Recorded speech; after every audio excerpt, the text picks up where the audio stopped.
All right. Get your notifications ready. Letting people come to the live stream. This is One Nighter with Broadwalk Global Media. Don't be alarmed if you don't understand this voice. You're going to get to meet me soon. Thanks for joining us today. One Nighter.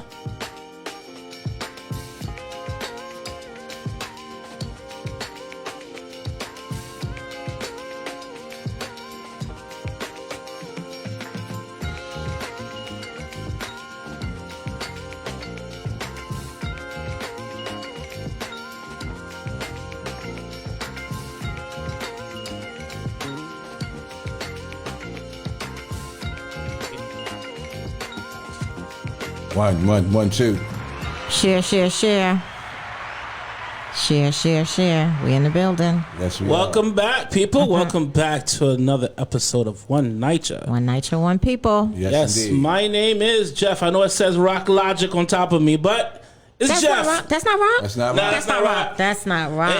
I'll be rock if he ate like 1,000 burgers 2 nights ago.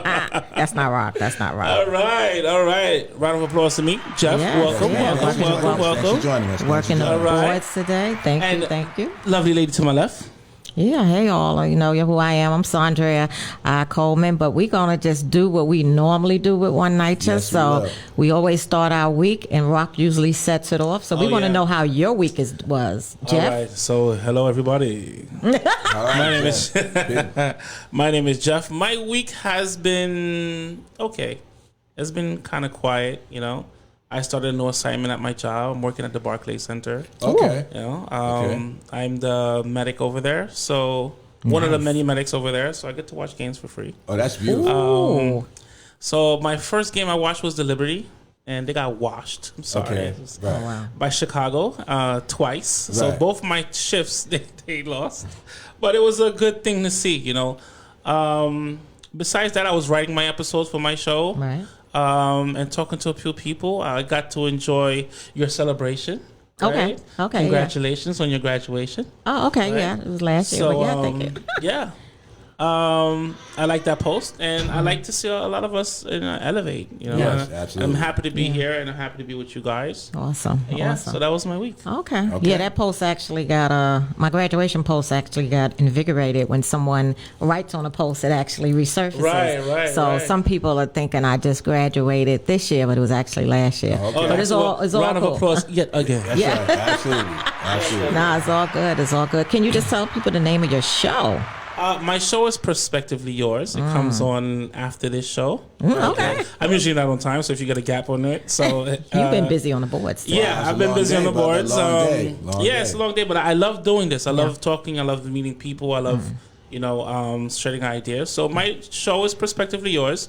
It's a show derived around men. It was something I felt that we need. A lot of men are not having a platform to speak, Right. to express ourselves, and to talk about what we go through Right. in relationships and the world. Right. Because we're expected to be men and be strong all the time Yeah. and be in a box, and that doesn't afford us a time or a space to express ourselves emotionally, Right. or even be comfortable to express our emotions, because Right. we're supposed to be this all the time. Right. Right. So I speak a lot about what we go through as men on a male's perspective, but I also expect, and speak on the female's perspective Okay. too, Okay. because it has to be a well-rounded show. Right. And, I want all sides to be equivalent, to understand. You know what I'm Right. saying? Amazing. Yeah. Okay. All Sounds right. good. And I just want to say, Jeff gives the most amazing hugs. I didn't get mine today, but I will get it before I you leave. definitely will. He Definitely. gives the most. Yeah. If you need a hug, he is the man to give you a hug. So my week was busy and blessed as usual. My day-to-day check-in with seniors and residents to make sure their needs are met. Monday, I was at a community stakeholders virtual meeting with Goddard Riverside, which Okay. they're part of the safe haven that's going to be built in our community on the Upper East Side. So I fully support it. Remember that conversation? We won't go there, but I can do that today. that safe haven sparked something on one of our shows. But anyway, a blooper. But Tuesday was a huge day, as we all know. That was the day of the primary, right? Yes, the primary yes, elections. yes, I was yes. out from 5:40 a.m. to 6:10 electioneering. not for a salary and not just supporting the candidates that I endorsed. One of them was Alvin Bragg. He's doing extremely well. Yes, He's in the lead, yes. Manhattan District Attorney race. Can you give him some? He's Alumni One Night Show. And Yeah. give him one of these too. Yes. Let's go. Yeah, and that's a one and done race, so that's a county race. All So right. with that said, that's not no ranked choice voting. Right. I also endorsed Julie Menon. She's doing well in her the rank round one. She's doing well. She's in the Okay. lead. Okay. Yes, So I endorsed her, so that's good. And I was in a council member, Ben Kalos, actually, his commercial and done work. I didn't officially, but I did endorse him in a sense because we're in the commercial and we Right. did a lot of work together. He's not doing so well. Looks like, what's his, Mark Levine is in the lead right now, but that's round one. Right, So, right, you know, right. round two is going to be if you didn't win, if you didn't get your 50% and got over the threshold, Right. round two can be a game changer, you know, Absolutely. literally for all the people in the race. And also Peggy A. Morales. We had Peggy A. Morales and Kelmy Right. Rodriguez last week. So Kelmy didn't make it through, but Peggy won. I endorsed them on the show. Right, So, right. you know, I'm picking winners. That's good. Okay. So, so that was great. And remember about the absentee ballots. But we're going to jump into the conversations about primaries and stuff later more. And that night, I went to a celebration with Julie Menon at the Mansion Diner. busy. Yeah, that night I didn't get back home till like 11, and that was a celebration with all the people that like kind of worked on her campaign. I actually streamed a little bit of her speaking live from the One Night Show, so it was a little bit of Right, coverage. right. I So saw I'm that. going to jump into Thursday. I dropped by a male and female shelter in my community, and I wanted to know what were the needs there for them. Mm. So as a leader in the community, what could I do as well as bring others in to help? You know, so I got sizes of clothes that they need. right. There's no children there. So, you know, just want to be able to, you know, be present in the community and help out. Friday evening, I have this on because I was hanging with Peggy Morales, her celebration. Okay. It was a rooftop party. I did a little live on that. Right. And that was like a phenomenal event. They had the cigar bar, right? They were rolling cigars there. Okay. Councilwoman Vanessa Gibson stopped by. They had her run across the finish line because she's now newly elected Bronx Borough President. Okay. Right, okay. Women are doing their Right. thing. Yes, they are. Yes, they are. Manhattan Borough President Gail Brewer was there. She had to go Right. across the line. She is back in her old city council seat. So Okay. women are ruling. And lastly, today marks day 391 for UES for BLM, Upper East Side for Black Lives Matter. Absolutely. And we will be transitioning probably like the 11th of July into Friday, Saturday, and Sunday. But we are going strong. We're going to hit our 400th day and a little something consecutive, and then we're going to tone it down a little, but we're still going to be there and maintain the vigil. And that was my week. Stan, to you. Wow. Before we get to Stan, let me give you a round of applause. Okay. That's a All heavy right, week for right having there. a heavy duty week. Yeah, that's amazing. And I particularly take enjoyment in hearing this movement because you care.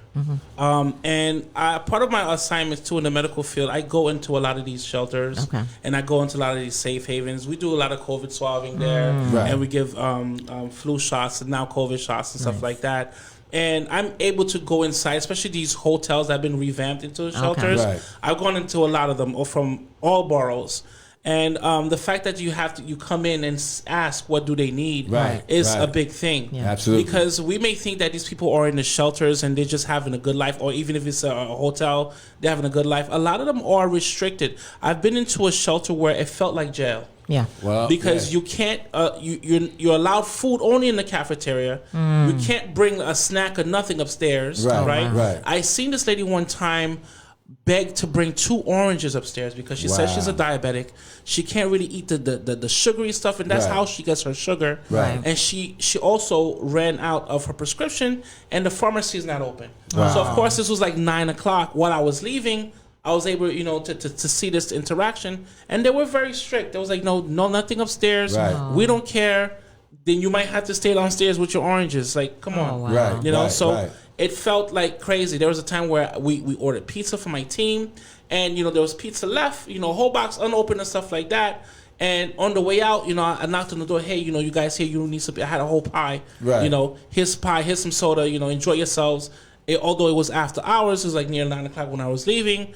And on the way out, you know, I heard guards, you know, running upstairs and stuff like that. I got an email that what we did was illegal. Wow. Feeding these guys was illegal. Insane. You know, They have the wrong people and working they were in in these the spots. room, and they don't have beds. The same cots, like I been to where Jacob Javits Center have Okay. the cots and stuff like that. Right. So it's just a cot and a cabinet. Oh wow. So you there, it kind of looks like a crazy house. Sure. And I gave him fresh food, and it was an illegal act on my part to do so. Wow. So Like these prison. things that these people are going through, it was like prison. heartbreaking. Like, yeah, like prison. that was contraband in Right, a sense, right? exactly. If it was prison, And right? guards ran upstairs, like Wow. guards. Wow. So I'm like, I thought I did something. Like, I thought they came down to pat me down, but I happened to be off the premises. Right. But I got an email saying, "Hey, this is illegal. What you did to Wow. feed these people." That's insane. Amazing. That's It's insane. ridiculous, yeah. That's insane. Wow. So I thank you for Yeah. caring and Yeah. going to these Yeah. places. It's in my Absolutely. heart. It's in my Yeah. heart. Stand the man. Yes. Stand the man. Well, nice first, shirt, brother. Thank you. First, I'm on vacation now, so Ooh. yeah, give me a round. Oh, okay. It's been a long, rough year as an organizer with Vacation? Justice for Okay. All, you know. But we decided to take a little break. We did have our last community event in Astoria Houses on Monday, the 21st, and it was good. It went well. We had Mm-hmm. Okay. a lot of young people came out, which is Nice. very, very surprising. And they're learning about the blueprint now. So we did a whole big thing about the blueprint. And I just want to mention again, in that development, that particular resident council president is for the blueprint, you know, and so the residents are against Astoria? the blueprint in the Astoria Houses. Ms. Kuka? You know, Ms. Koga, yes. Koga, You know, had to call you out. And, you know, so the dynamic there is that there's a lot of rage because folks feel like they were uninformed. They feel like they're not being represented. And they don't want this. They really don't want it. Then we also spoke about all the overdevelopment going on in Astoria, right around Astoria Houses, and how all this development is happening there, but these folks are still living in substandard, subhuman conditions, you know. So it was a good, very good meeting. We had a lot of young folks, like I mentioned. So we're going to be continuing to do those kind of community meetings throughout the summer and all the developments in Queens. So we'll be doing it in Queensbridge, Ravenswood, Astoria Houses, and Woodside, and getting folks more involved in this movement and really turning the movement over to them. You know, the residents have to lead this. It can't be organizations or even organizers. It has to be residents themselves who take up the fight. You know, so I was really happy to see that, and we're going to be doing a lot more of that. Also, I'm in the midst of buying a property, so I did some Okay. house hunting. Give him some. Give him some. Went out to Jersey, and I'm going to buy a property out there. Okay. As an investment, you know, so it's good to do that. You know, we'll be sharing some stuff on the show. Okay. And my other show, you know, about financial literacy. We always have our guy here, Right. Hollywood. You know, Okay. we always talks about stocks and things of that nature. So I love that. Bitcoin, I'm heavy Bitcoin. into stocks Yeah, right absolutely. now. So yeah. we'll- What's the name of your show? Oh, hip hop, health, and politics. All So right. we'll be shooting that. We have my man Gary who's on there. Gary The last- Fax. Gary Fax was on there last time. We had a great show. So I'll be promoting that a lot during the week and getting Okay. folks a little Yeah, more we gotta acclimated finish to building that show, and yeah. give a different perspective. You know, so it's been a relaxing week. I intend to relax as much as I can over the next couple of days, and then hit the streets again once the vacation's over, and build this movement and make sure NYCHA stays public. We do not want the blueprint. We don't want RAD. We don't want infill. We don't want any of that. So Right. I see a movement growing, and we're Yeah. gonna win. We're gonna win, and Yeah. we need this money, Chuck Schumer. I don't know if we got it in infrastructure, but I'm still Right. waiting to find out. Yeah. If we got the $80 billion. And Nydia Velasquez bill also needs to be passed. So I don't want Biden. Do not leave us out. You know, Right. make sure if you're gonna rebuild this country, then we need to rebuild public housing. That's You right. know, all across the country. So we're gonna Right. see, did we get jerked by Biden or not? You know, time will tell. But Public we're housing looking. matters. We're watching. We're paying attention. We want to see what's happening. Yeah. Yeah, Money Mike. Money Mike. Money Mike. Well, like you know, my week went by smooth. Smooth Money Mike. Mike is always smooth. But earlier this week, I was supposed to actually go help Lorenzo with his campaign. Lorenzo, Okay. yes. His campaign because of the race, and he did a lot during the past year with me and him. Yeah. And he been busting his behind, and Yeah. I also put the in Boys and Girls High School, we building studios, me and Okay. Rob. Right. Okay. No, what about you in Boys and Girls High School? All right. Okay. Wow, That's what we're good. working on now. Great. Yeah, I seen the pictures. They're looking good. They're looking All good. We're right. doing more, but That's my neighborhood. Go ahead. Right. Okay. But it's gonna go. I mean, we do it. Well, whenever we get the deliveries, but I mean, it's actually going by good. Actually, the first one we did in Jamaica was a podcast, and the keyboard was something similar to the one that we have now, but it's actually white, and it turns different colors. Wow. Okay. That's the first time I ever seen a keyboard like that. Yeah. Well, me, I heard it. My little brother had one, but I didn't even know that. I mean, I would have been using that. But I mean, it turns out great. I mean, I don't see no reason why these kids ain't gonna be going to no school. Yeah.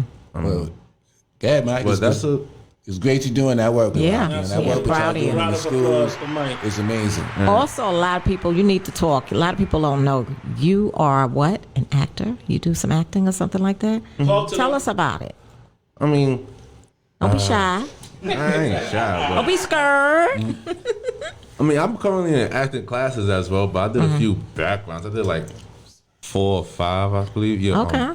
It was one we did the West Side Story. It was supposed to have been a play. We did a recording scene that was in the background that was supposed to be about Okay. police brutality, and I was one of the victims of police brutality. I had my face all bloodied up. Yeah. Saw the pictures. okay. Remember? Right. I was in handcuffs. I sent it to a few people. They're like, "Oh my God, what happened to you? Yeah. I'm about to go." Everybody's about that shit, but yeah, but that I was played on Ghost, the first episode. It was, Okay.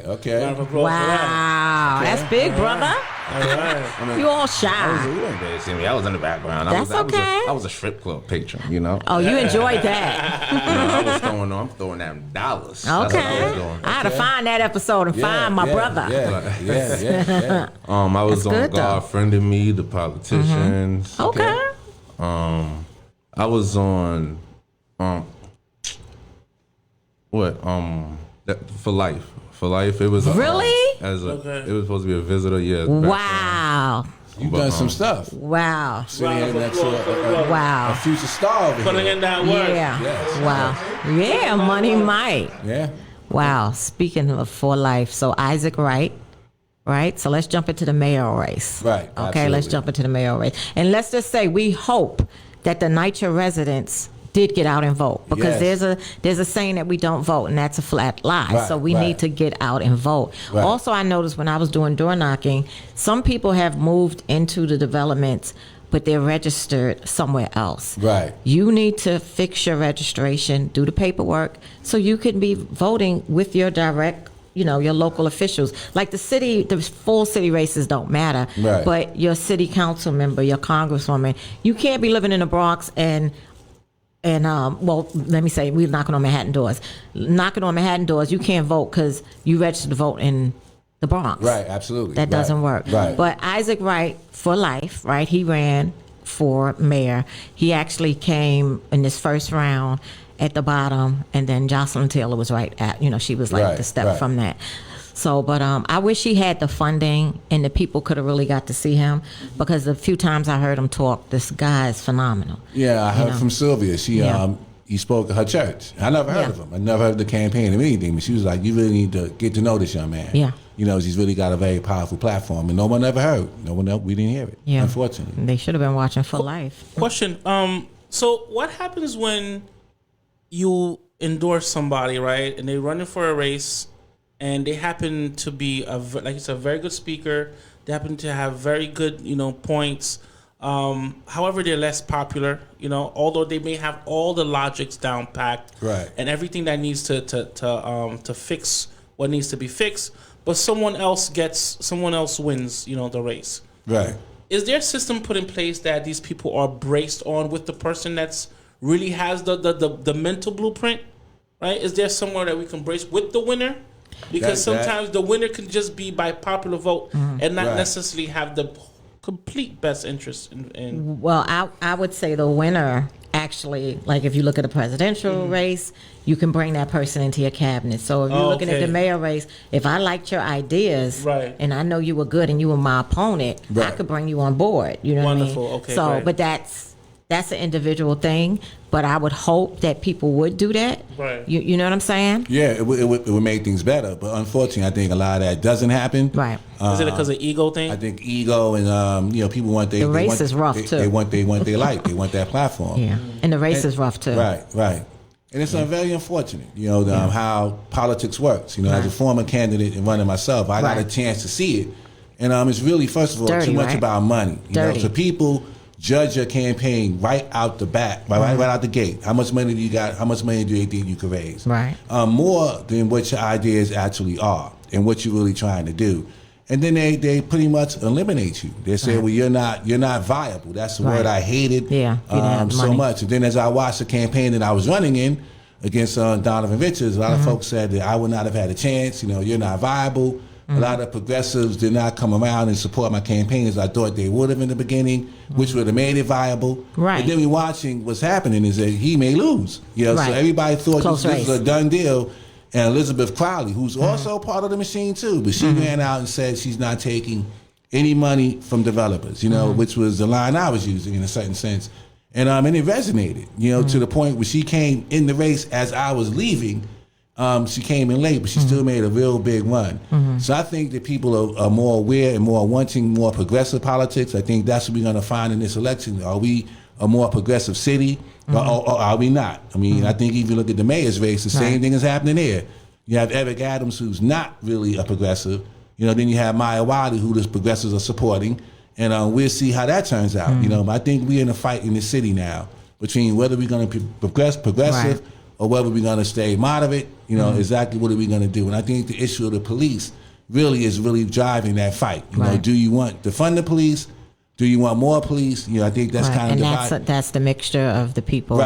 Right, because there's people that do want public safety, but does not realize that public safety does not mean having more police. Right. You have to hit the problems in the community. You have to hit poverty, right? You have to hit, give the kids after school and community services to keep people out of trouble, and the biggest thing, like I said, it is poverty and drugs. Right. So, everybody is not a criminal. Everybody's not looking to do things, but everybody's not doing well, especially in this pandemic. But let's stick on the mayor's race right now, because Eric Adams is in the lead and Maya's right behind him, and then Kathy Garcia. Right. That's round one. Absentee ballots are not counted yet. Right. So there's still going to be some upticks on, for everyone. Right. Now, here's the thing. Eric Adams is actually talking as if he has this in the bag. Yeah, he is. And round two has not hit. So we have to wait for round two. But one of the things we're going to touch on today, and Stan is going to speak more about it, is the independent candidates or mayoral candidate that will jump in.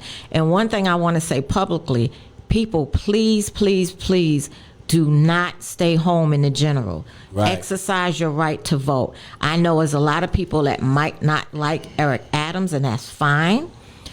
But we also have a Republican that, the guardian angel guy, Curtis, right? Curtis Sliwa, okay, so him.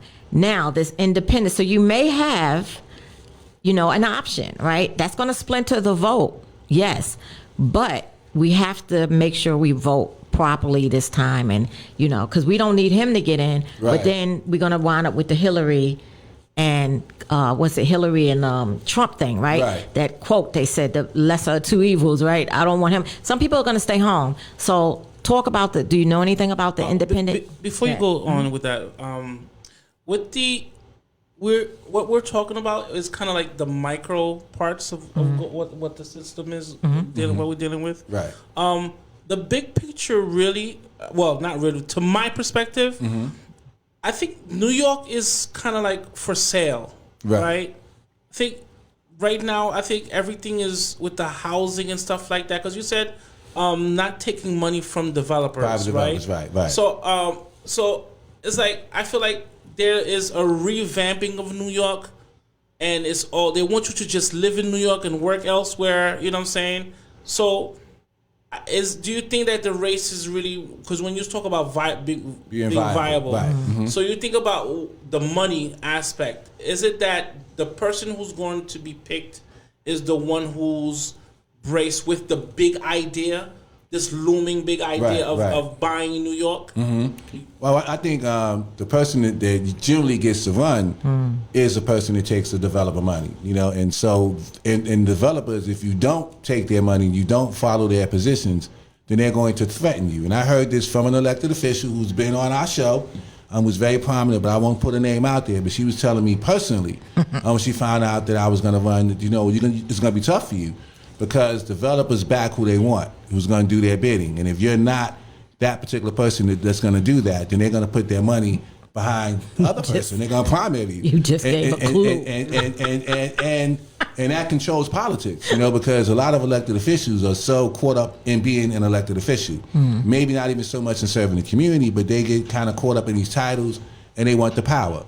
So when you threaten their campaigns to say, I'm going to fund your opponent, that controls them, to the point where they can't come out and speak and say the things that they may want to say. Because of their sponsorships? Because their sponsorships and the money that goes into them and then their endorsements. So sometimes you're put into a box, as an elected official based on who's supporting you and whose money you're taking. And that's really what I think is really wrong with politics. It kind of pushes all of us, of those who want to run, to chase after the money. And then the answer to that, which I don't know if our people have yet got the idea of, that we got to support these campaigns from the grassroots level. If we want to fight the developers, that means all of us have to be given the $1, the $2, the $3, the $4, the $5. So a campaign like Jocelyn Taylor's gets off the ground, or a campaign like mine's gets off the ground. The matching fund system, right? So $10, the $10 and then you can compete. But a lot of our people don't donate. I'm just being honest. A lot of us, we don't. We're not used to doing it. And therefore, it makes it tough to have that grassroots, people-powered campaign really take hold. It makes it's difficult. Yeah, and also I know you spoke about people taking money, but there's also PACs that get behind candidates. Right, that's right. So when the PACs get behind you, there's nothing you can do about it. So if they like you, they're doing stuff to help you win. Like some candidates had trucks with their name on it and stuff. They didn't pay for that, but the PACs got behind them because this is a candidate they want to see in office. Right. And so a PAC could get behind you. There's nothing you can do about it. You know what I mean? You might be like, oh man, but long as everybody could look at the campaign finance board and see who you took money from. Absolutely. So that was going to be my next question. You can is there a list of transparency where to say who? Yes. Exactly. Who gave your money, how much, So my question is that, so it's kind of like the presidency, you know what I'm saying? Like, this is why a lot of people will be kind of disheartened to vote, because if the bigwigs are putting the money behind this person, then your agenda is not for me. That's exactly what happens. We get left out the equator. You see some races where, let's say a race in Georgia, and it's millions and millions and millions of dollars, that goes into like a little local race. Like, why would that happen? But it happens that way. That's how money controls and gets involved and kind of controls what actually happens in politics. And it's highly unfortunate, but we can call for campaign reform. But to be honest, the newspapers that show these ads, they make money from it. Yeah. The TV stations who show these commercials, they make money from it. The ratings the shows get talking about these shows, they make money from it. So it's a whole money industry within politics. That makes it very difficult for that grassroots campaign to break through. But to answer your question, there's a Kathy Rojas is running as an independent, from the PSL, Party for Socialist Liberation. And she'll be running against whoever wins. And I'm going to tell folks right here, right now, that she's got a shot. I myself am affiliated with PSL, and I'm part of that organization. And I know how they work, and I know how I know what they do. And they're going to put her out there, and she's going to become, I guess, another route or another lane we can go as a socialist and a former teacher. And that's somebody I knocked on doors with in Queensbridge. I've organized with her. I know where her heart is at. She's the real deal. And don't sleep. So Eric or Maya or Curtis Lieber, there's somebody else in this race that's going to really bring a different perspective. No money from elected officials, a socialist agenda. She's, I think, the rich in this city has gotten away with way too much without paying their fair share. At a time when we're in a pandemic, we're going to need those rich folks to give up more dollars. And so she's going to bring that campaign. It's going to be a different message. Yeah. To be honest, her campaign is actually going to be in the spotlight. Right. Literally, because, like I said, if it's Eric, people are not going to be happy. Right. Definitely. So there's going to be a splinter in the Democratic Party. So, and then in the general, you get to vote how you want to vote. Right. You know what I'm saying? So, and the independents get to come out full force because they are disenfranchised Right. in the primary. Independents cannot vote in the primary. Right. Which is crazy. It's insane. Right. I mean, the So, rules are set up. You yeah. got to get more signatures as an independent. Everything is set up against you. Yeah. You know, because they really don't want that independent voice to be heard. They like the two-party system. In New York, it's really a one-party system. You run the primary as a Democrat, you almost assume that that person's going to win. Right. You know? And so that's not fair. That excludes a lot of people, you know, from this process. And I think that's done on purpose. Yeah. So where does this money go to? Let's just say if you're running for whatever it is that you're running for and you get like $100 million or something like that, right? So is that like a percentage towards your salary for the next 10 years or something like that? What is that money? How is that money spent? Besides advertisement or whatever, where does that money go? And if you lose, does that money go back to these people, or does that money get donated to the community? What happens with all that? Because I don't understand that fact that you have to raise money. Right. I don't understand it. I don't know why money has to do with it, because if you have two legs, you can talk to your community, like you said, knocking on doors.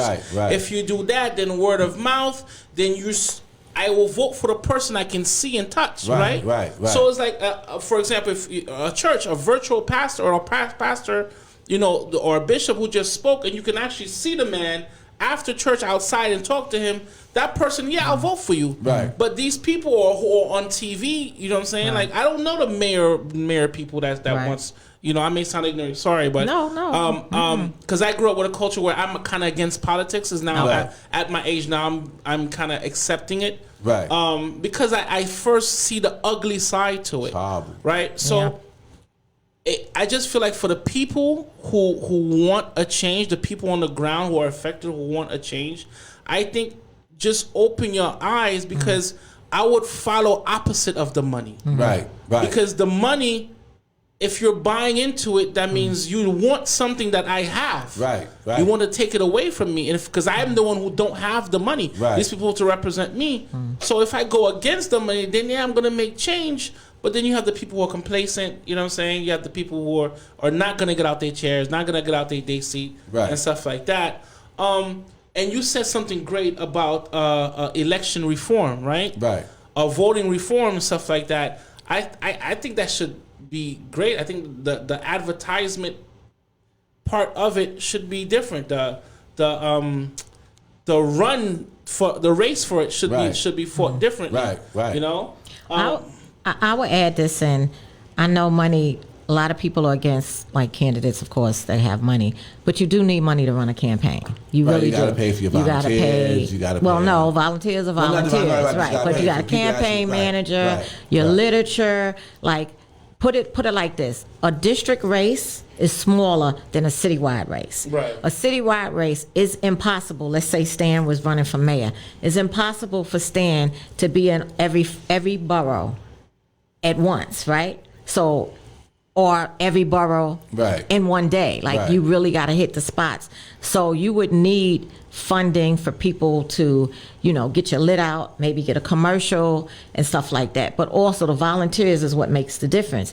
If you have people that believe in you, they will hit the pavement, because Right. that's who really gets it for you. Is the people that's out there electioneering during the election day primary, is also the people that are out on the corners passing lit. Right. Sometimes you may see the candidate, sometimes you don't see the candidate, but you see their face on that literature, and that's very important. So you do need some kind of money to run. I'm not saying you need a lot of money, but Right. you do need funding. And I also say this: the Manhattan District Attorney race, Tali Weinstein, Yeah, she female, came out of nowhere with money. she put over $8 million of her own money in her campaign. Isn't that amazing? And almost, I think Alvin Bragg is still winning, but that just shows. But can you imagine that? And she's had smear campaigns Right. against Alvin Bragg and Dan Court on TV, on these commercials and on these literature. Like, if you don't live in Manhattan, you're not seeing it. Right. You know what I'm saying? Pretty much like the literature we were getting. But and people actually, I won't say any names of people or organizations, but I seen people that was with her, and I'm like, how? Like, what's going on? What's behind that? Why are you a leader, or why are you have this organization and you're backing this woman that's literally buying her election Or trying to. Yeah. Yeah. I like I said, I'm very ignorant. I swore, this is how I swore that these things was going down, right? Let's just say you have 5 people running for this one seat. Mm-hmm.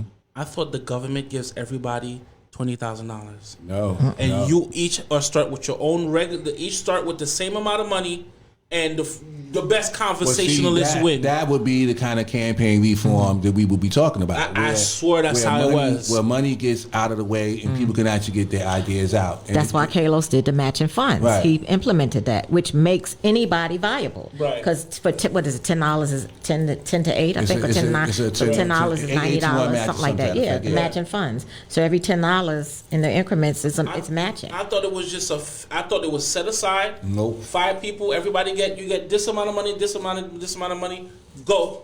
And if it was like that, we would have different politics. Right. We would have more real representation, and more people would run. You know, a lot of people Yeah. don't run because they're like, you know what? When you really feel how difficult it is, and I haven't gone through the experience, I didn't know how difficult it is till I did it. Right. And it was like, wow, you know, this is why people don't run. You know, Yeah. because that pressure is on you from the start. How much money do you got? How much? Right. I mean, that's all you're hearing. That's the hardest thing, Right, to that's all raise you're money. hearing. And That's the hardest thing for and if you're a grassroots That's what I hear candidate. first. Raise money. Right. And if you're a grassroots person, you don't have donors that donate. You may be calling your family and your friends.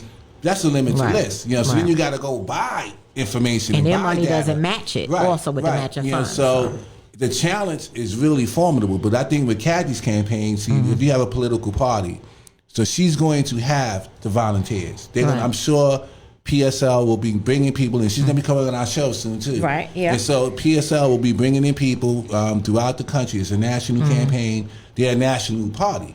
You know, so she's going to have people on the street. You know, so I think this is going to be a chance to really see something different, where the person may not have the funding. She's not going to have the millions of dollars. She that might, Adams though. had. You never know. But also, people might invest. But, Yeah. but there are going to be people on the street. And I'll be one of them, knocking on some doors and really getting that message out to say this is what politics should be. You know, right. one-on-one, where you see the candidate, you see people in your neighborhood knocking on doors. You don't even see these people. Right. Right. You know, I mean, I look at the race with Evie. I mean, I just that's 26. 26. That's Was it 26, District right? 26 No, with everybody? 22, I believe. 22, okay.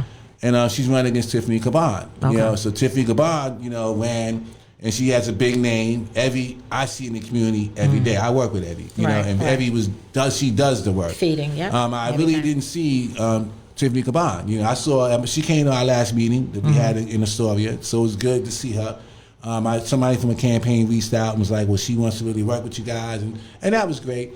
But that's the first time I heard from them. You know, whereas I see Evie every day, but the money, even in progressive politics, went to Tiffany. You know, everybody just ran and rushed to her, all the establishment folks, and it just makes it tough, you know, for Right. that real, true grassroots person to break through, to really Yeah. have a shot. It's very difficult. And what's amazing, real quick. What's amazing is too, with the independents, you know, there's a great amount of independents in the city. So not just with the PSL, but the independents will have a candidate Right. they can get by. Absolutely. Get behind, rather. And that's what's going to make a big difference.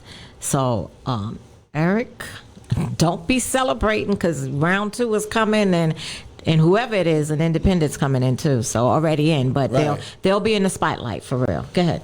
Shout out to the chat room. Gary says her husband is a billionaire, right? And Tally, shout out to Brenda Temple. Says Brenda, greetings. what's going on, Brenda? How Hey, are you? Brenda. Yeah, I don't know if Bumpers was watching too early. I don't know if she's still on, but okay. Go ahead. Okay. I wanted to know that these elections happen every 8 years, right? Or Well, the locals Depends. are it's different. The general, I guess, presidential elections are every 4 years. 4 These years. local elections, sometimes in 2 years, every 3 years. You know, City you gotta pay council's usually attention. 4, Right. but because of the census, it's 2 years. So Okay. the people that's running for city council now will be running again in 2 years. Right, I think the same thing goes for Congress as well. Like you're always having a campaign, Right. And it's always this Yeah. pressure. Yeah, this Maloney pressure. just won. Yeah, she's Right. running She again, got to run yeah. again. Yeah, and people don't really pay attention to these Right. local elections. People don't vote. I know in my neighborhood when I went out to vote, I was shocked at how little people were voting.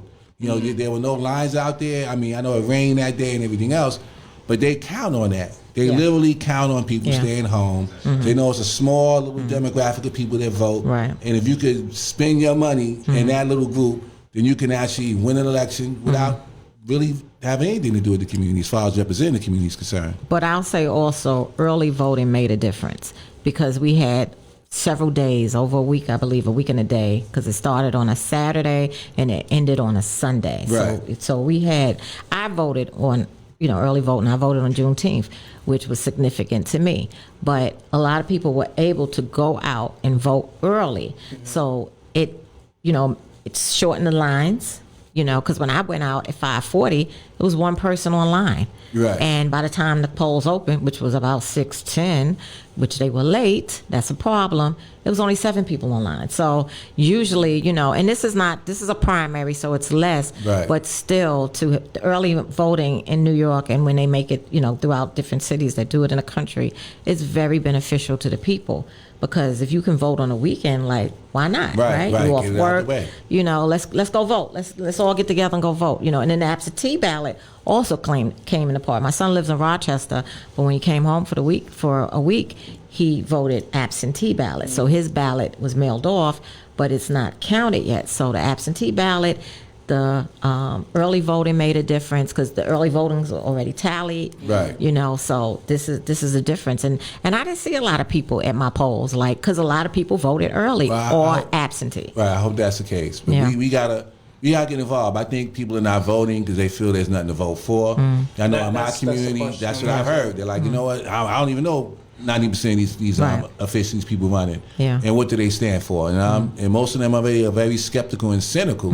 Like, I just don't want to vote. Right. There's nothing to vote for. And that's why the people that do vote are so little. Right. And that kind of, it's kind of messed up because we all get represented by these elected officials. Right. When very few people are They actually make really a voting. difference. And, Yeah. and it's a shame. And I think with us, with One Night, I'm not even to say think. I know with One Night Show, what we did early on, we brought our first mayoral candidate on, which was Jocelyn Taylor.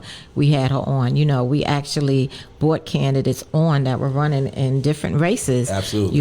And gave our viewership a look and to know what these elected officials do. Right. We also had elected officials on. We had a council member, city council member, Ben Kalos, who was running for Manhattan Borough President. We had Congresswoman Carolyn Maloney on. We had Senator Mercedes Narcisse from Right. Flappers. But we had Senator. But I'm speaking of people that Right. we also had people that are in office as Right. well. Right. We had Senator Chuck Schumer, on. So we brought to our viewership people and it gave you a bird's eye view to really prick your hearts to get into politics because Right. you know what? The president and what he does in his cabinet, it matters to a degree, but it's your local politics that really impact you. Absolutely. My question is, what are being said to these people? Because I asked a question on Mi Gente, My People, right? It was another one of our wonderful shows here. I asked a question: is One Night Show worth saving? Right. Right. It's not One Night Show. Is the housing authority Right. worth saving? And it brought out, she was passionate about it. Right. Yes, it is worth saving. So, Right. my question is, what is being said to these people? Do they understand that voting equals you keeping your home? No, Because they don't. they're Some don't get it. buying these places, Right. right? Right. And I have friends who have fathers, family members who are in developing businesses, and they're saying it's over. They're saying it's over. New York, we can talk all our talk, vote all our vote. It's over. They're taking the projects back. They're making it to whatever they want to make it, Right. and it's done. And so it prompted me to ask that question, Right. because if I am being threatened with my domain, I'm going to do whatever I have to do to save it. Right. Yes, I understand. If you don't have a connection with a person, you won't vote. Right. Like, for example, I'm in my heart, 50% of people who voted for Obama was just because he's black. Right. You Well, know, sure. not Sure. it's an emotional vote, not really a cognitive vote, right? Right. So I think these people, they have nobody to resonate, right? There's nobody to talk to them or speak to them. There's not a lot of local platforms like this for them to speak, for them to be exposed to these Right, people, right? right. But if they understand that, hey, they're buying this building, they're buying this whole complex, Leasing, and if you don't leasing or- vote, yeah. you're out. Right, right. You're out. Right, right. And nobody can save you, you know? Right. And if they don't, I think it's that fear that's not looming yet. And it's hopefully, not hopefully, but I hope it doesn't happen that way. I hope it's not too late for these people where Right. the developers are coming in and, hey, you know, you have 8 months left and now you have to scream and beg, or the government don't listen, but the government gave you a chance to speak. Right, right. Yeah. I mean, I've been in the fight since 2015 when infill came. Infill is a proposal that came to Holmes Towers, and we organized. And that fight took over 4 years, and we won it. But everybody has not had success with fighting right. and pushing back against infill. I will also say, although a lot of NYCHA residents hear about RAD, PAC, the blueprint, infill, and so forth, Who are those people? I don't know who they are. no, I'm just saying different residents throughout the city, Right. Like they live in public housing. If it hasn't I don't knocked know on who your door, PAC, infill, I don't Right. know who those That- are. okay, that's so the privatization different plans. privatization That's what they forms call of privatization. these I'm privatization sorry. The schemes. people Right. who wants to buy it. Right, right. Well, they want to privatize it. So, but the residents actually are not. If it hasn't came to your door, you don't really care. Right. You know what I'm saying? Some of them don't care. I can't speak for all residents, but if it hasn't, you get activated when something impacts you directly. Exactly. So until they come knocking on your door and telling you this is going to happen, people just sit back. Like there's developments that I had no idea in Queens that was privatized. You know what I mean? When they were trying to do infill in 2015, 2016, we were asking them because it was 40 developments that the city of New York, the mayor's office, had identified that they were going to do infill in. We asked for that list. We didn't get that list because they knew we would get people boots on the ground to help organize the residents. Right. So they like to creep up on you, right? That's exactly what they do. Go ahead. That's exactly what and going. I guess looking at what happened in the story and just talking to the community and the residents, you hear a lot of different things. I've heard people say, "Well, I don't care." Right. They could privatize it. I've heard that, and I was like, "Okay, well, let's get into a conversation. You got to educate them Right. as to what that Right. means." And then you hear some who say, And what does that mean, Stan? What I mean, would be privatizing. that means that they're going to be kicked out. It's like, listen, you need to understand that we fought, all of us coalitions fought, and we was able to get the state assembly, which is where this decision is going to be made. The state assembly is going to decide if the blueprint moves forward. So we spoke to folks and said, okay, we had a victory, and we got it put on pause, which is great, but they're going to come back in the fall, even stronger because they feel like, okay, now the residents are becoming a little organized, so we got to go even harder. And so a lot of folks really don't understand the fight that they're in. They don't understand how real it is. Some people think it's still like a rumor, but as we're bringing information to them, I was glad to see some people really waking up to say, you know what, we got to do something. And they're not getting the information from the resident council president, which I also think is by design, to keep people, not knowing, until it's too late, So Yeah. these community meetings that we're going to be having, and I guess other organizations will be having too, is bringing the information to them. And then once they hear what it is, and they make a common sense decision, the blueprint is really it's a real estate deal. And so if these people get financed from bonds, or if they get a loan from a private institution, and they don't pay that loan back, just like a house. If you don't pay off your mortgage, they will foreclose on you. So when you talk to people in these terms, like this is what can happen to you. And then they kind of get it. Like, what, this is no longer a game, it's not a rumor. They've been Right. talking about privatizing the projects since I Public lived in housing. since I lived there in Lafayette Gardens 40, 50 years ago. So a lot of people are just apathetic. They say, Right. you know what, it ain't gonna happen. Right. But we're here to let you know that it's very real and it's on the table, and if you don't fight like it's your life, then Right. they are going to come and take your development. Right. And they're doing it now. Under the radar, we hearing development. I think we heard Jamaica Houses. Don't know how true it is, but we heard a portion of that was sold. And these are things that are not Gotta even look into on, that. Yeah, look into that. Yeah, it's not even on the radar. So how are all these things happening? Are they offering these regular residents, something like if I'm coming to privatize your building, do you get first dibs on your own apartment? That's not happening. It's No, not that. It's that's not. Oh, it's just not get that. out because I'm It's- revamping it's- everything. it's- Well, it's not necessarily that you got to get out. Your protections change under the privatization. Right. So that's one bad part, and with RAD, we could use Ocean Bay, how the eviction rate was just Through the roof. ballooned. You know, when if they were still under public housing under NYCHA, they probably, a great percentage of those people would still have their homes. And, you know, it's a different lease. You know, you have a different management company, and the management companies are no good, Right. and they're not getting their repairs. So already, NYCHA's already complaining about there's no repairs. So then you get something like Wavecrest or any other of these, the management courts Right. that don't do much or nothing. Slumlords. Yeah. The worst, they're as bad as Right. NYCHA. And then we Yeah. lose power. Instead of Right. having Right. 600 or 700,000 residents Right. together, Right. now it's private. You're all broken up now. Right. You know, so you don't have So the number same, dwindles. Right, you don't have Right. the same power base. And Right. I think they understand the power that NYCHA can have. Mm-hmm. And I think that that's why we was able to force these mayors and kind of all these people that are running to talk about it on this show, because I believe that they know that they got to talk to this big, powerful group of people. Right. You know, but when you privatize it and now it becomes a separated group of people, that power's gone. Right. You know, and now what do you think will happen to you Right. at that particular point? Right. Because I remember with the infill proposal at Homes and the lease agreement, one time it was 99 years. They were going to build a 40-story, then a 50-story build. They didn't even know what they wanted to do, but they did know they wanted to take a playground away. And we had just maybe a couple of years prior, there was a crane that collapsed on the Upper East Side. And, you know, few people died, some people were displaced. And all we could think about was a crane being in the midst of our development, because they found a site. They were going to take away a playground.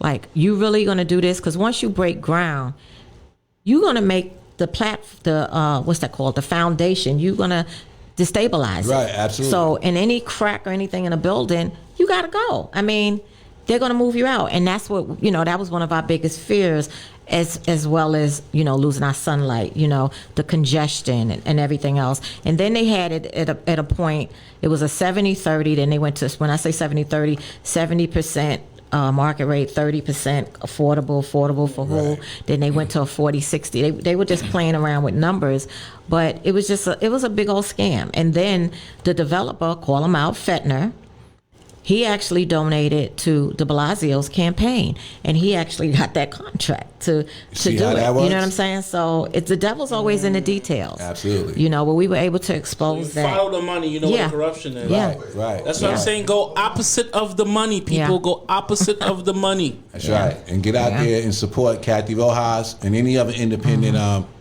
candidate in this upcoming general election.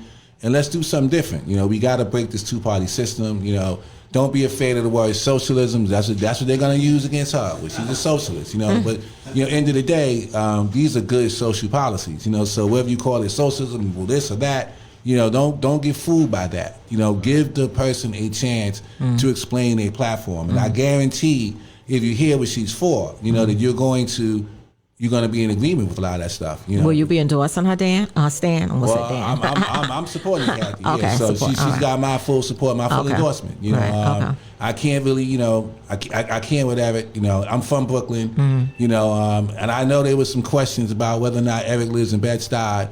Or Jersey. I grew up in Bed-Stuy. Or Jersey. Or Jersey. And I'm telling you, if Eric lived in Bed-Stuy, a guy from Bed-Stuy would know, and people in Bed-Stuy would know. I mean, nobody in Bed-Stuy that I know said they seen Eric walking down the street ever anywhere. I'm just telling you what people in Bed-Stuy talking about. So what you trying to say? He live in Jersey. I'm just He live saying. across the river, huh? I'm from Bed-Stuy, and so I know a bunch They of said people the in house looked Bed-Stuy, right? staged. And so if Eric was known in the community, people would say, well, I seen him going to the store.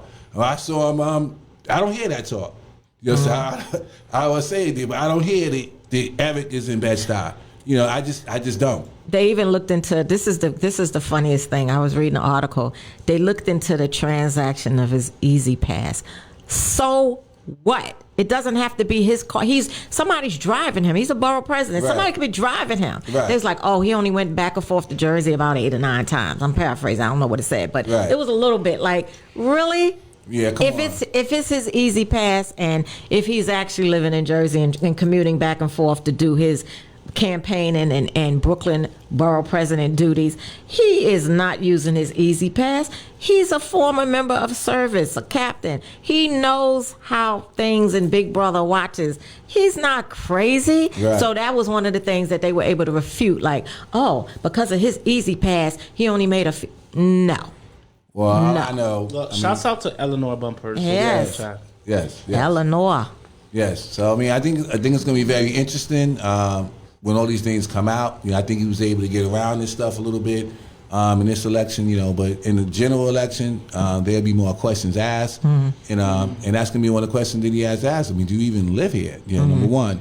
You know, and then beyond that, your policies. You know, to be perfectly honest, you know, again, I'm from Brooklyn. I live in Queens now, but I can't really recall a whole lot that Eric has said, you know, over the last few years when he sat in that position, you know. So, you know, when you had the platform, you know, like when we talk about public housing, I mean, I didn't really hear Eric say anything about public housing. You know, he may have said some things during the debates or whatever, but all out throughout the years when this was all happening, he was very silent, you know. And I did see him with Donovan Richards too, out in Ocean Bay when it was privatized. He was on that stage talking too. You know, so I don't know if you could say you're against privatization, but you're hanging out with Donovan, who's the czar of privatization here in New York, one of them, who's trying to sell it to various developments. So Funny thing with Eric Adams, when I was on Congresswoman Carolyn Maloney's caucus with the mayoral candidates, I asked him a question. I asked him two questions, and one of my problems is I asked him two questions and he answered only one, and it was so lengthy. I asked him about, you know, the issue with the homelessness in New York City. How would he eradicate that? And I also asked him, was he for, you know, or not against privatization? Right. He never answered that because he stayed on the one question so long. So, I mean, I know there's been other debates and, you know, people probably heard him, hopefully for the record, say he isn't. But, you know, they could say whatever they want to get in. And to get our vote, you know, And I know on one forum when he was asked a question, he suddenly had to leave. You know, right? as soon as the question was asked, he had to go. Eric! You know, so he had to pee, people. Yeah, he had to pee. He was on Zoom. And he had to go. He had another meeting to go to. You know, so but if you're on a forum, you know, you should be on there like everybody else for the whole entire forum. Right. But he just had to happen to leave. You know, when the question of privatization came up. So I'm skeptical. Right. You know, NYCHA residents, you need to be paying really close attention, you know, to what's happening, you know, because like your life mayor, depends on it. That next mayor is going to have a big say-so in what's going to happen to our developments, you know, whether they go private or not, you know, and we need to know where they stand, and we can't allow them to duck the issue. Right. And I know Kathy is going to make sure that issue stays on the front burner. You know, in terms of what is your positions. Well, we'll have her on soon, so we're gonna let her speak her talk. Yeah, right. So she'll be on soon, and that's gonna be great. I'm not cutting you off, but I just can't wait for her to, like, you know, be on her own platform talking with us here on One Night Show on this platform. But her in this seat, probably one of our seats she'll be in, or zooming in, however she prefers. But so, you know, our viewership can really hear from her. But let's jump into, I know we got to go soon, public advocate. So it don't seem like Jumaane did any campaigning. To be honest, I did not get any literature, maybe one from him. He wasn't really campaigning. Like, he had this in the bag. You know, remember we had Theo on here, which was, Theo's show was funny. Anybody want to watch a funny show? That funny. We were laughing. And, you know, who else was in the race? Tony Herbert was in the race. Theo said he's going to have... He said he's going to have Jumaane work for him or something like that. He said, Theo's hilarious. Yeah, he was funny. Yeah, Jumaane didn't really campaign. Yeah. You know, he got the big endorsements. Yeah. You know, like the big name people came out for him. And I know Tony Herbert, man, from Brooklyn, and you know, didn't quite make it, you know, but he soared right in, like, and I'm like, wow, you didn't even campaign, dude. Like, and, you know, he didn't campaign. And Not really. And he's done nothing for NYCHA. I'm just put on the record. You know, he's a part of that commission. In Fulton Houses, where a lot of elected officials came together. The working group. You know, they did not include any NYCHA residents on it. You know, and you got these elected officials speaking for NYCHA residents and speaking on what's going to actually happen. You know, and yet when you call his office and try to get to him, you know, I've called his office. I never get to him. You get to the staff people, his deputy, and they're decent to work with. But you know, you need the public advocate. You know, to be, if he was in this fight, front and center against privatization, that brings the news meetings. As a former housing organizer, right? Yeah. So he's not, and we gotta say it as it is. He's not been, as far as I can see, on our side of the fight. Well, he looks like he made it in. So, and if he doesn't get, during the general election, somebody jump in, he'll be in there. Right. So is these developers what we can consider what the NRA is to the presidency? More or less, yeah. Because they know that they like the NRA, they do the same thing. Right. They have a lot of money, and they can say, "Well, I'm going to give you this or that, or I'm going to primary you." And if you're really not, if you're not a principled person, and you're just in office to be in office, then that threatens your existence. And so they control you. And that's exactly what these developers are doing. They control. Do they really control you? Can't you just take their money and run? Like Come on now, talk about it. This is like a donation, You right? don't have to be beholden. You are right about that. Then I'll ask you. I think the question would be then, what happens in the next election? So you may get the money. I know me and Sanjay had we differ a little bit on it because I'm like, if I run, it's my money. But if you take that money and then you got to run again. This is a new thing, though. This is a new Jack Swing thing. Then you're gonna have to. This is the thing that a lot of people are saying. Maybe because people have been beholden. But you can, like you said, you can take money from whoever if you want and not owe them anything, right? It's a donation. But that's an individual issue. Like Stan and I'm like, well, because I know I was somewhere, we was at Astoria near Astoria houses, and they were coming. They were getting on Carolyn Maloney, and I was like, no, she's with the people. Like she's been there. Right. It's my congresswoman. Like because she takes money or whatever, how she takes some money. That's her business. She's an OG. She's been doing this, know. And I'm not saying OG in a disrespectful way. Like of course. Lesser, her press secretary, calls her OG, original gangster. So but yeah, it's to each his own. But I get it. Mm-hmm. But I get what you're saying too. Like it is what it is. Yeah, but of course. I'm with development. Give me the money. Yeah, and then psych. Take it and run. Right. The question would be, if you win that way, right, and then you gotta run again, and then now you're gonna need money again. And but what if the person took the money? Let's say Jeff was running and Jeff took the money, but Jeff didn't do any favors for that developer. Mm-hmm. He didn't show no favoritism. He didn't help him get anything through the EULA process and all of that, building and all of that stuff. He didn't work anything for him. I'll take the money and groom a person that's in my office for the next one. But okay, they hate me now. You know what I'm saying? Mm-hmm. But hide here. I'll make you work, and in 2 years you take it. Right. You know what I'm saying? Well, I'm on the record for myself is that I am gonna run again, and I would never, as you should, and I would not take any money from no developers for myself, right. As I believe that the people have to step up now and say, you know what, if we don't want that guy to be compromised, then we got to give our $1 and our $2 and our $5, and we got to really invest in these campaigns. You need to ask for $10 for matching funds. $10 for matching funds, but really get involved, so that you give the candidate the option not to take this money.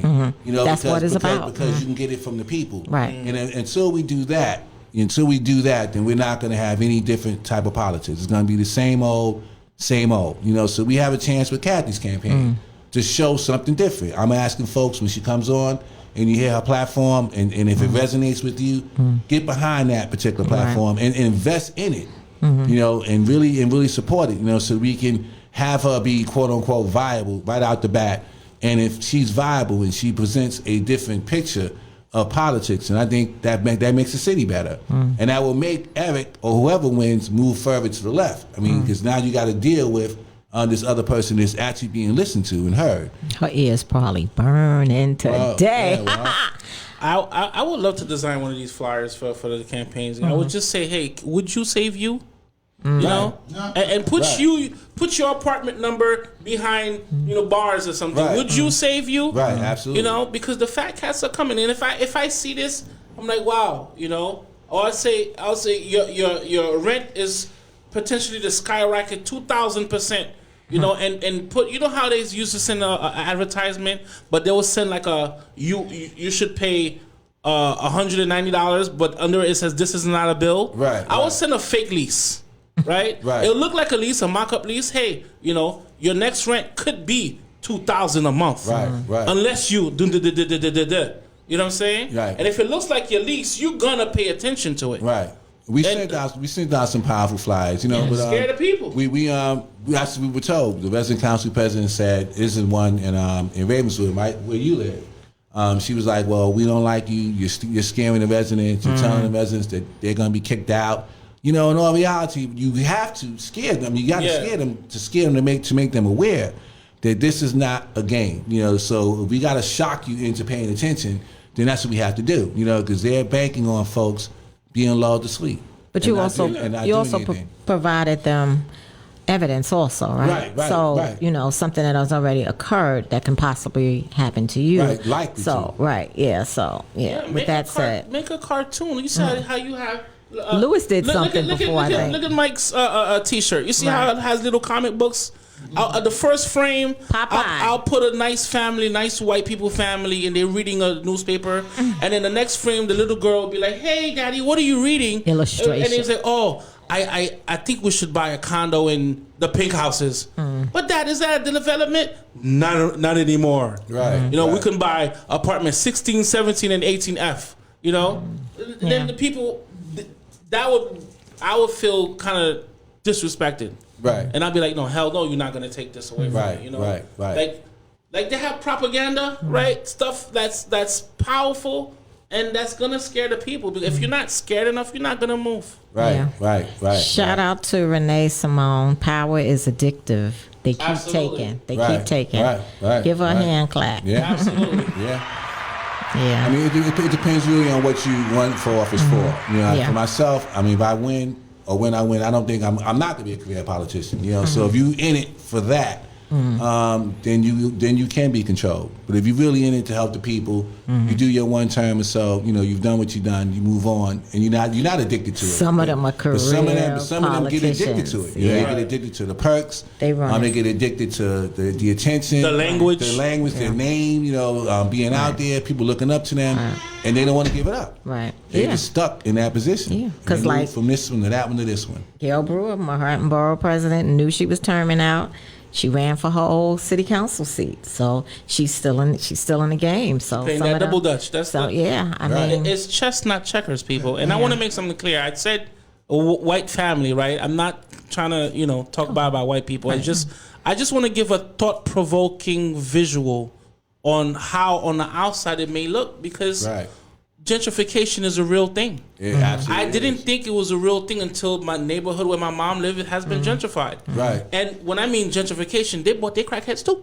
Right. You know what I'm saying? Right. It's like that means it's fully integrated. Right. The whole echelon, the people who make money and the people who don't. Right. Everybody's in the neighborhood now. Yeah. Right. So what are you competing with? Right. You can't even compete for the streets. Where are you going? Right. In Bed-Stuy, where I grew up, I mean, it's amazing. I was actually watching. It's not even called Bed-Stuy anymore.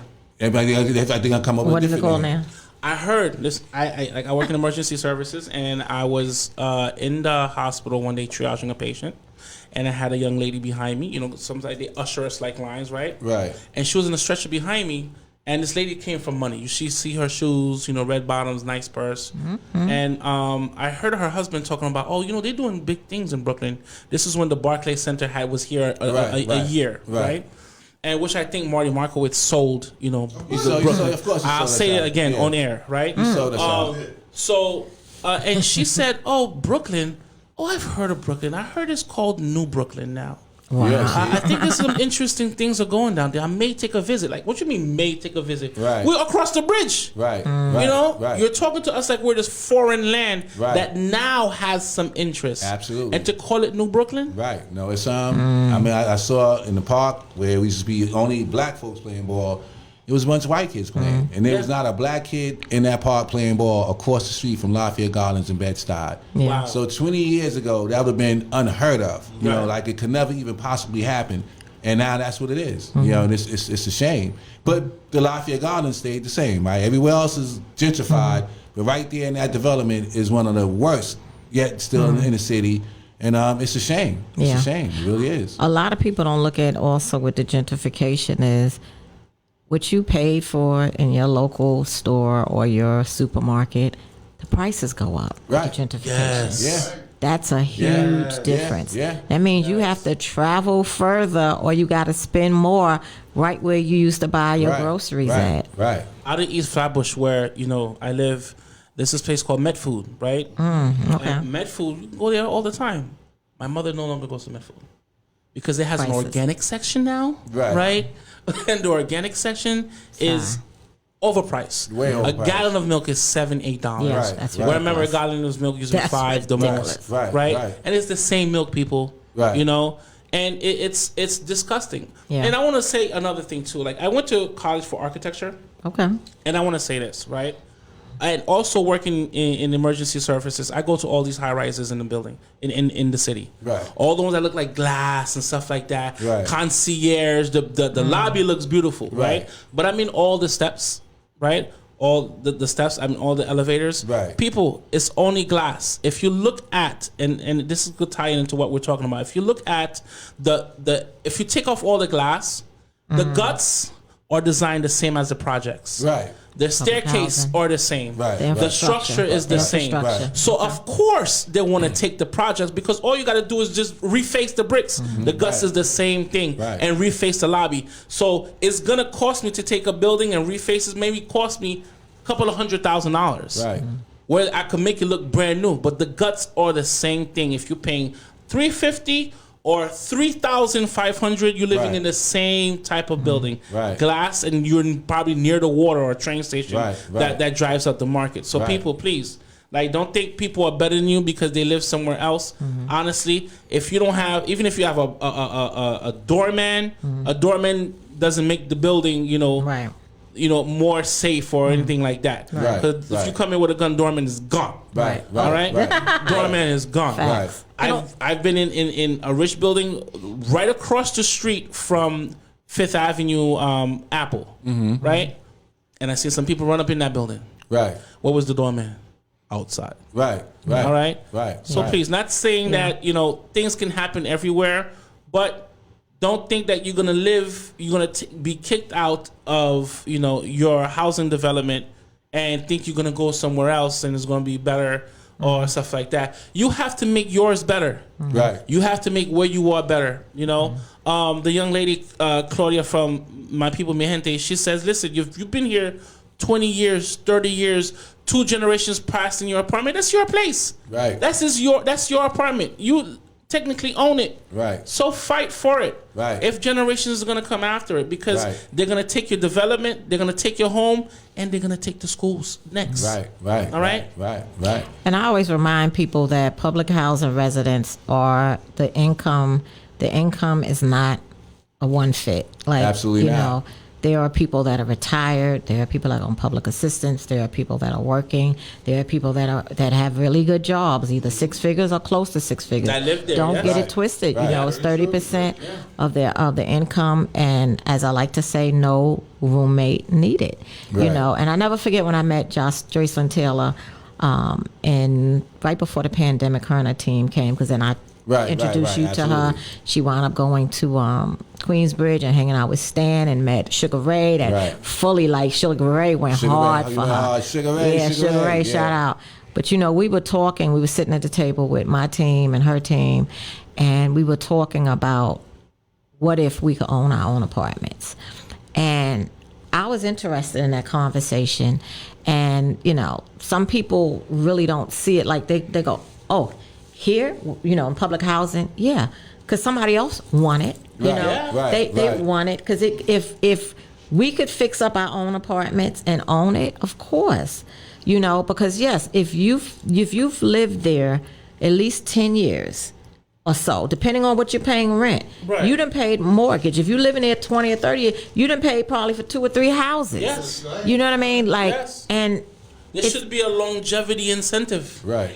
But no, it's a money pile Yeah. and stuff like that. And plus, we have to take care of our neighborhoods. Yeah. Like you said, there are people who want this spot. Right. Right. And don't look down on projects, because I drive past them all the time, and I know when a project has affluent people in it and when it don't. Just look at the cars. Right. Okay. Right. The parking lots, every single parking spot is taking. Right. And they have nice cars, big They're cars. taking the parking lots now, SUVs. too. Yeah, they're taking Infill, that. So there's infill. nice cars in front of the PJs. People don't get it twisted. Yeah, They, public housing. Yep. So when for it's sure. good, it tastes good, and they see it tastes good, and they're gonna take it right from under you. So Yeah. fight for your lives, fight for your family, fight for the next generation, fight for the future. Right. You know, That's fight true. for your neighborhood. Keep public housing public. Yeah. Any closing remarks, Stan? Well, I'm gonna kick it over to Mike because Mike been quiet over there. Okay. What's your closing Closing. remark, What Mike? you got to say? Then we'll jump to Stan. Well, like I usually like to say at the end of the show is let everybody know that they need to subscribe to One Night TV on YouTube. Okay. All right. That's right. That's One right. night. Well, you know, I had a good, smooth week with my son, so you know I'm over here just Call you relaxing. Mike Smooth. I'm relaxing. Money Mike. Money Mike. Mike doing Smooth. the dad thing. Smooth, yeah. That's good. Yeah. That's good. What about you, Stan? What's on your horizon? I'm gonna enjoy my vacation, so I'm gonna Yes. do some relaxing, but actually doing some planning. You A know, so week or I'm not- two? What you got? A week or two? I'm back on July 8th, I think. Ooh, You know, so it's like 2 weeks. Yeah, so but I'm gonna be planning. You know, Okay. even though I'm not working, I'm gonna be meeting with Sugar Ray and the other young brother from Astoria Houses. Try to get those two guys together and try to use some hip hop and some music to bring the youth together. Because I'm hearing so much about these gang fights, and if you live in Astoria, you can't go to Queensbridge. If you live in Queensbridge, Wow. you can't go to Ravenswood. And so we can't get these young people together because there's so much gang violence in these developments that's been going on for like years. So I want to see if we can find ways to use music and things like that to get these young people together so we can kind of squash these beefs and then get these young people involved in the fight. We can't get them to fight for NYCHA Right. if they're fighting each other and killing each other. You know, Yeah. so hopefully we can get them on board and really get in this fight because you'll be kicked out of the apartment too. If your mom and your dad lose the apartment, Right. you don't got nowhere to live either. You know, so Right. don't think you're not going to be impacted as a young person, which a lot of them are not really feeling this fight yet. So I speak to them, and but this fight is for you too. You know, we need you guys in this fight. It's so that's why it's so important that Mike's in this fight. Yeah. As a 30-year-old Ravenswood resident, you know, showing the young folks that you gotta get involved. You can't sit around and say that's my grandmother's fight. No, it's your fight too. Yeah, especially for those who are there, who inherit these apartments. There's a lot of families, a lot of people who inherit their Generational. apartments, Right. Yeah, it's you generational. know? So if you don't fight for it, yeah, you're out. Right. You're out. You know, Yeah. and there's only so much you can do because living in Brooklyn is terrible. You know, it's when I say terrible, Brooklyn's a beautiful place to live in, but it's very expensive. It's very expensive. Yes, it is. I've been saying it to my family. I soon leave New York and leave this for y'all. You know what I'm saying? Because I just can't take it. But you know, the fight is worth having, and anything worth having, worth holding, is never easily obtained. Absolutely. And so, if you follow that model and you want to stick it to the man, as we usually say, right? Vote, vote, vote. A vote doesn't cost you money. A vote doesn't cost you much effort. If it's going to take you to walk, and absentee ballots are beautiful. You know, for the presidency, I voted it. I use it. I like it. I check from my home, and if there's a mailbox, Right. I'll put it in the mailbox. You know what I'm saying? Do what you got to do, people. Save yourself and save your family, save your generation, because they're out here to take it. They don't care about you. It's about the money. Brooklyn's about to be the new Manhattan very soon. yeah. Downtown, I was riding through a neighborhood, I think it was Dean Street. I almost got lost because you look up and like, where am I? Right. You know, No, it's the insane. landmarks Yeah. are changing. Right. No, You it's know, I don't insane. look at street signs. I know left at the roti shop. You Right. know what I'm saying?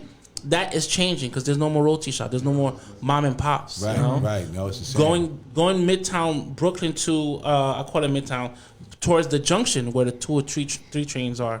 I remember I used to work at a cell phone shop right between Farragut and Glenwood, and 4 stores are boarded up now, Right. and it's gonna become a building, you know.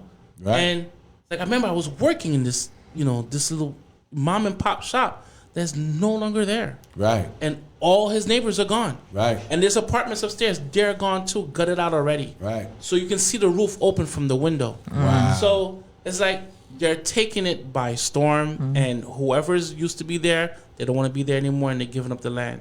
So people, please fight. Yeah. Yeah. Thanks for that. Thank you for Jeff, being here with us stepping in. today. I love it. I love it. Yeah, we had fun with you. Give yourself Yes. some. Yes, it was good. Give yourself some. And when you speak about Brooklyn compared to Manhattan, Brooklyn actually is more now to list more, of course, more some places to live in. Yes, I heard. Yeah, Like so the, it like has the changed. Chelsea Yeah. area, Yeah. people Yeah. are. I hear that Yeah. their landlords are giving more incentives of people to come back Right. because right. they're vacant. They're vacant Right. apartments. Right. Yeah. Right. Yeah. And we closing down now. I just want to say congratulations to the One Night team. We have been airing this podcast here in this second site, as well as when we were in Brooklyn. We've been a year in, guys. Yeah, it's been a Yes. long, So long give ride. us some. Yes. We've been a year in June. So a lot was going on. We didn't get to announce it and stuff like Right. that. But we a year in, a year strong. And for those that don't know the history of One Night Show, we also started at Millennium TV Right, as right. One Night Show. So before we were a podcast, okay? And then we turned to the Power Talk, right? right. So we switched to the Power Talk that Stan and I do. And that's a whole nother thing because they didn't, the name, they was, a little fearful of the name. Remember, that's when I met you up there, right? Gary, you were Gary D, now you Gary Facts. Right? Yep. So we will be taking a week off, One Night Show. Okay. Okay, we are off on July 4th, so everybody be safe. There should be some live feeds coming from us just to shoot in, say Yes, hi, yes. show some work we're doing. But we're off on July 4th. We'll be back on July 11th, and we will be starting season 3. Yes. Season 3, come on. Season 3. Season 3. Kathy your house party. She'll be coming. We'll depending if we can book her. I'm gonna finish that booking. So we can start out strong. Yeah, and come she'll out speak. fighting. Yeah, we'll have that conversation. It's open right now for that day, but hopefully you got to work on that, Stan, and then I'll push get it me to the together. people. I'm I'll get still it waiting together. on the email. I'll get it together. I'm on vacation mode. But you got. Well, I already spoke to for Justice Center on Barry, so it's 2 of y'all working on Okay, it. I'll get So, it but together. we're definitely going to get it on because we want our viewership to see another Absolutely. option, which is Absolutely. very important. Absolutely. So, with that said, One Night to One People, we lifting off. Yes. This Yes. is what we do. Absolutely. All right, great show, team. Yes, sir. Yes, sir. All right, Rock, we miss you. Rock All Logic. right. We'll see you next time. Next time. Yeah, we'll be back with Rock Logic. Stan Morris, Mike Jones, Sandra Coleman. Shout out to Maria and Ann Georgia Watkins on the chat. Yeah. Shout out to Thank you for everybody who's tuning been on in. the chat. Shout out to everybody for tuning in. One Night This to has One been People. another episode Night of One Night Show. Thank One you, People. everybody. Woo. One People. Thanks Yeah. for joining us. Lifting Thanks for off. watching us. If you're watching us now, later, tomorrow, That's right. Share. the next day, share it. All right. Comment. This is for you, people. This is for you. One Night Show, One People, One We Blood, out. One Love. And we are out. out.